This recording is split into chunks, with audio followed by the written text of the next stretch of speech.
মহানগৰীৰ অপহৰণ কাণ্ডৰ ৮ অভিযুক্তৰ স্বাস্থ্য পৰীক্ষা কৰোৱাই আৰক্ষীয়ে স্বাস্থ্য পৰীক্ষাৰ বাবে নিয়াৰ সময়তে সংবাদ মাধ্যমৰ সন্মুখত মন্তব্য অভিযুক্ত বিশ্বজিৎ দলে বিজেপিৰ সদস্য নহয় বুলি মন্তব্য ৰাহুল মিশ্ৰৰ পৰা টকা পাবলগীয়া আছিল বুলি উল্লেখ কৰে অভিযুক্তই ৰাহুল মিশ্ৰ নামৰ এজন লোকক অপহৰণৰ গোচৰত অভিযুক্ত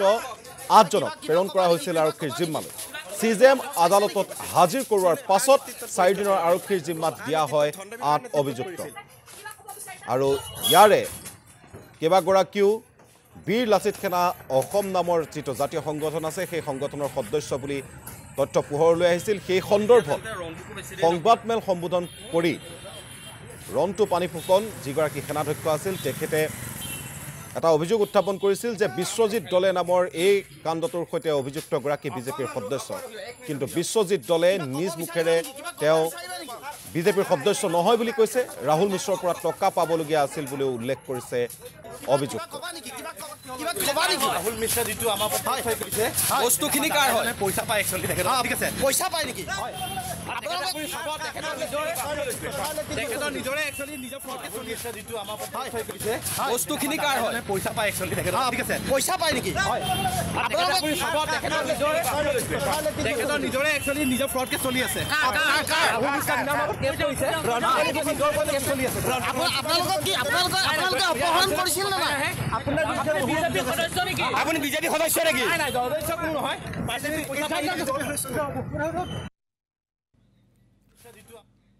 আৰু এনেদৰে মহানগৰীৰ অপহৰণ কাণ্ডৰ সৈতে ৮ অভিযুক্তৰ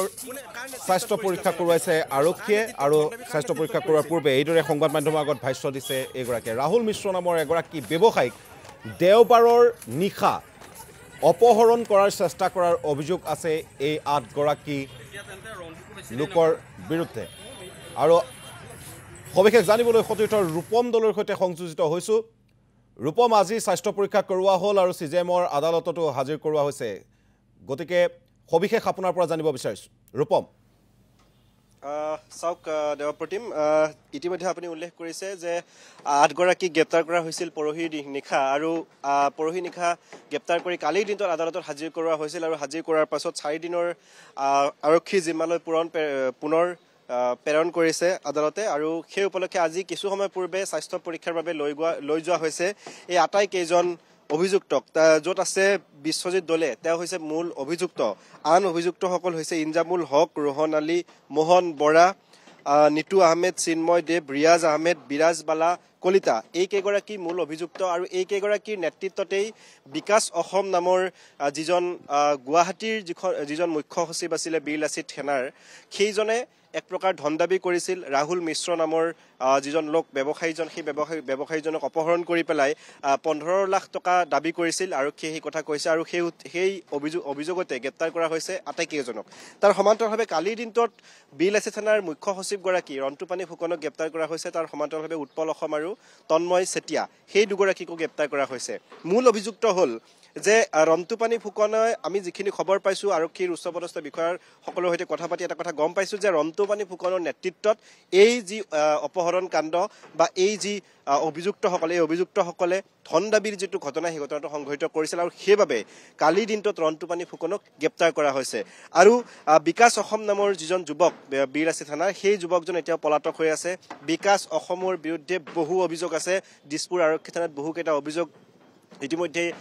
দাখিল কৰা হৈছে আৰু সেই অভিযোগৰ ভিত্তিত বিকাশ অসমক বিচাৰি থকা হৈছে কিন্তু বিকাশ অসম এতিয়া পলাতক তেওঁক বিচাৰি পোৱা নাই যিকোনো মুহূৰ্তত বিকাশ অসম গ্ৰেপ্তাৰ হ'ব পাৰে 4 দিনৰ যিহেতু আৰক্ষীৰ জিম্মাত আছে এই কেইজন অভিযুক্ত 8 গৰাকী অভিযুক্তৰ 5 গৰাকী হৈছে বীৰ লাচিত সেনাৰ সদস্য আৰু আন 3 গৰাকী সেই 3 গৰাকী হৈছে মাটিৰ দালাল গতিকে এই কেইগৰাকীক আৰক্ষীয়ে জেৰা চলাই আছে কিছু সময় পূৰ্বে স্বাস্থ্য পৰীক্ষা কৰিবলৈ লৈ যোৱা হ'ল কিন্তু কিছু সময় পাছতে পুনৰ লৈ অহা হ'ব দিছপুৰ থানালৈকে আৰু পুনৰ আৰক্ষীৰ জিম্মাত যিহেতু আছে জেৰা চলোৱা হ'ব আৰক্ষীৰ ডিচিপি মৃণাল ডেকা ইতিমধ্যে আহি উপস্থিত হৈছে তেওঁ জেৰা চলাব আটাইকেইগৰাকীক একেলগে বহুৱাই লৈ সন্মুখীকৈ আটাইকেইগৰাকীক জেৰা চলোৱাব আৰু জেৰা চলোৱাৰ পাছত হয়তো আৰু নতুন তথ্য কিছু উদ্ঘাটন কৰিবলৈ সক্ষম হ'ব দিছপুৰ আৰক্ষীয়ে কিন্তু মূল কথাটো হ'ল যে বিকাশ অসম যিহেতু চৰ্চিত বিষয় বিকাশ অসমে যদি বিগত আমি প্ৰায় 2 মাহ ধৰি চাওঁ যে বিকাশ অসমে সামাজিক মাধ্যমত বিভিন্ন কথা লিখে শেহতীয়াভাৱে চৰকাৰৰ যিখন আঁচনি অৰুণোদয় আঁচনি সেই অৰুণোদয় আঁচনিৰ বিৰুদ্ধেও তেওঁ মন্তব্য কৰিছিল যিখন আঁচনি আচলতে অসমৰ দুখীয়া লোকসকলৰ কাৰণে এক প্ৰকাৰ আৱেগ হৈ পৰিছে আৰু সেই আঁচনিখনক তুচ্ছত আছিল কুকুৰৰ সৈতে তুলনা কৰিছিল আৰু সেই ভিত্তিতে বিভিন্ন থানাত গোচৰ ৰুজু হৈছে দিছপুৰ থানাতো গোচৰ ৰুজু হৈছে সেই সংক্ৰান্তত বিকাশ অসমক গ্ৰেপ্তাৰ কৰাটো যথেষ্ট প্ৰয়োজনীয় বুলি আৰক্ষীয়ে অনুভৱ কৰিছে আৰু যিকোনো মুহূৰ্ততে আৰক্ষীয়ে বিকাশ অসমক গ্ৰেপ্তাৰ কৰিবলৈ সক্ষম হ'ব হয়তো আজিৰ দিনটোত বিকাশ অসম গ্ৰেপ্তাৰ হোৱাৰ যথেষ্ট সম্ভাৱনা আছে কাৰণ দিছপুৰ আৰক্ষীৰ উচ্চপদস্থ বিষয়াসকলে ইতিমধ্যেই তেওঁলোকে অসমৰ প্ৰত্যেকখন থানালৈ তেওঁলোকে বাতৰি প্ৰেৰণ কৰিছে এই ঘটনা সন্দৰ্ভত আৰু কাক গ্ৰেপ্তাৰ কৰে সেয়া সময় সাপেক্ষে হ'ব লক্ষণীয় ৰূপমলৈ আপোনাক ধন্যবাদ জ্ঞাপন কৰিছোঁ